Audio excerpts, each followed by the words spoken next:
यदि उनको लगता है तो जो 5 आईए अफसर कमेटी में किए हैं कि जो परीक्षा फेल होगा, वो 5 अफसर एक मामूली परीक्षा बीपीएससी दे दे। वो लोग यूपीएससी है तो बीपीएससी दे दे।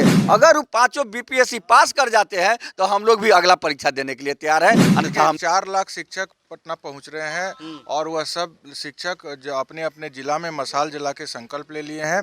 हम लोग सरकार से टकराहट नहीं चाहते थे, लेकिन यह नीतीश कुमार का जो तानाशाही है ना, वह शिक्षक को अब सरकार से टकराने पर विवश कर दिया है। हम लोगों को फांसी भी चढ़ा देगा तो 4 लाख शिक्षक पटना में आएंगे और अपना सत्याग्रह, विराट सत्याग्रह आंदोलन को बिहार विधानसभा के समक्ष गर्दनी बाग में करेंगे। दुनिया की कोई ताकत अब हमको अपनी मांग यहाँ पर आके रखने से रोक नहीं कर सकता है। नियोजित शिक्षक आर पार के मूड में आ चुके हैं और सरकार से दो हाथ लड़ने के लिए अब तैयार हैं। इसके लिए देखिए, केदार भवन में रणनीति बनाई जा रही है। इस वक्त तमाम जो शिक्षक हैं यहाँ पर बैठक कर रहे हैं और कल इन्होंने पटना की सड़कों पर मशाल जुलूस निकाला था और पूरे बिहार भर के 38 जिला में मशाल जुलूस निकाला गया था। हमारे साथ जो शिक्षा संघ एकता के नेता हैं उनसे भी हम बात करेंगे, तमाम सवालों का जवाब लेंगे, किस तरह की रणनीति आगे की बन रही है। क्योंकि कल आपने मशाल जुलूस निकाल कर सरकार को दो हाथ करने के लिए आपने बता दिया, लेकिन क्या उसके बाद का क्या असर हुआ, अभी तक सरकार की तरफ से क्या फीडबैक मिला और आगे की क्या रणनीति आप बना रहे हैं? देखिए, बिहार शिक्षक एकता मंच सरकार द्वारा जो शिक्षकों के लिए सक्षमता परीक्षा लाकर उन्हें छटनी करने की नीति अपनाई थी, उसके विरुद्ध में लड़ाई लड़ रही है। और हमारा सीधा संवाद है कि जो शिक्षक वर्षों से काम कर रहे हैं, जो दक्षता, पात्रता, प्रशिक्षण उत्तीर्ण है और सरकार ने जो अपनी नियुक्ति के लिए मापदंड तय किया था वो सारे फॉलो करते हैं। साथ ही 60 वर्ष के लिए वो सेवा में आए हैं।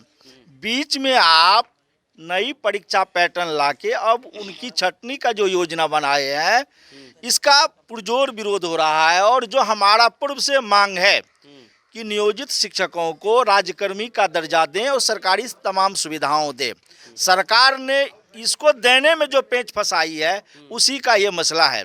इसलिए बिहार के, आप जानते हैं कि कल पूरे बिहार के 38 जिलाओं में जिस तरह मशाल जुलूस हुआ, वह पूरे का पूरे शिक्षकों में जो गुस्सा है सरकार के प्रति, सरकार के शिक्षा विरोधी नीति के विरुद्ध, वह स्पष्ट हो गया है। शिक्षक उबाल पर है और शिक्षक अपनी लड़ाई को खुद लड़ने के लिए उतारू है।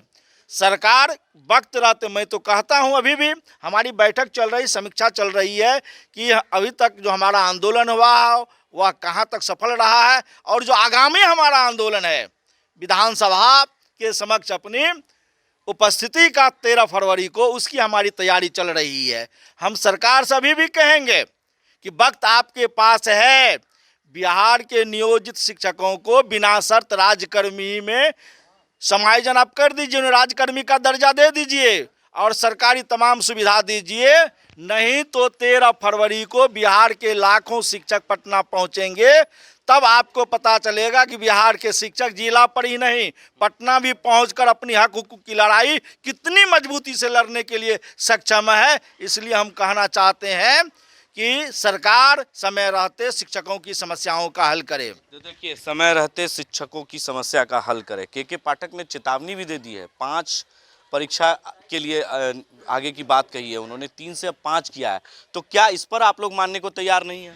देखिए, जो हमारा डिमांड ही नहीं है, जो हम उसको करेंगे, हम ऑलरेडी पात्रता परीक्षा पास है, सक्षमता परीक्षा पास है, सरकार द्वारा 60 साल तक की नौकरी है, हमें वेतनमान है, ये तो ऑलरेडी सरकार हमको दे चुकी है ना। हमारा एक मात्र डिमांड है कि हम जो हैं शिक्षक, हमें पूर्ण शिक्षक बनाए, राज्यकर्मी का दर्जा दे, जो शिक्षक का वेतनमान है वो वेतनमान दे, जो मान सम्मान है शिक्षकों को जो सुविधाएं वो सुविधाएं दे, इसके अलावा कुछ नहीं। और एक और मांग है कि यदि उनको लगता है तो जो 5 आईए अफसर कमेटी में किए हैं कि जो परीक्षा फेल होगा, वो 5 अफसर एक मामूली परीक्षा बीपीएससी दे दे। वो लोग यूपीएससी है तो बीपीएससी दे दे। अगर वो 5 बीपीएससी पास कर जाते हैं तो हम लोग भी अगला परीक्षा देने के लिए तैयार है, अन्यथा हम लोग किसी सूरत में तैयार नहीं। कितने संख्या में शिक्षक आएंगे?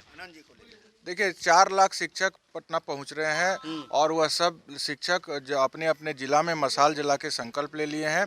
हम लोग सरकार से टकराहट नहीं चाहते थे, लेकिन यह नीतीश कुमार का जो तानाशाही है ना, वह शिक्षक को अब सरकार से टकराने पर विवश कर दिया है। तो मशाल जला के संकल्प लिए हैं। अब 13 फरवरी को पटना में आर पार की लड़ाई होगी। पूरा बिहार पटना से हम लोग ठप कर देंगे। लॉ एंड ऑर्डर की स्थिति उत्पन्न होगी तो इसके सारी की सारी जवाबदेही रोकने के लिए भी तैयार है वो। क्या कौन सी रोक लेगा? सड़क पर रोकने वो के लिए ये सड़क पर जेल बनाना पड़ेगा नया। हम लोग आ रहे हैं सर में कफन बांध के न जी, रोकने के लिए आ रहे हैं। कलम के सिपाही को राइफल गोली से कोई रोक लेगा? हम लोग आ रहे हैं, आर पार की लड़ाई होगी। नया नया जेल बना सकता है तो बना ले, हम लोगों को फांसी भी चढ़ा देगा तो 4 लाख शिक्षक पटना में आएंगे और अपना सत्याग्रह, विराट सत्याग्रह आंदोलन को बिहार विधानसभा के समक्ष गर्दनी बाग में करेंगे। दुनिया की कोई ताकत अब हमको अपनी मांग यहाँ पर आके रखने से रोक नहीं कर सकता है। तो देखिए, कोई भी अब हमें अपनी मांग से नहीं रोक सकता है। हमने भी सर पर कफन बांध ली है और बांध कर निकल लिए हैं पटना की ओर। जो नियोजित शिक्षक हैं वो सड़कों पर उतरेंगे और 13 फरवरी को विधानसभा का घेराव भी करेंगे। अगर पुलिस जेल तैयार है तो हम भी जेल में जाने के लिए भी तैयार हैं। अपने सहयोगी वीडियो जर्नलिस्ट दिवाकर ठाकुर के साथ मैं संजय कुमार। आप देखते रहे लाइव इंडिया पटना।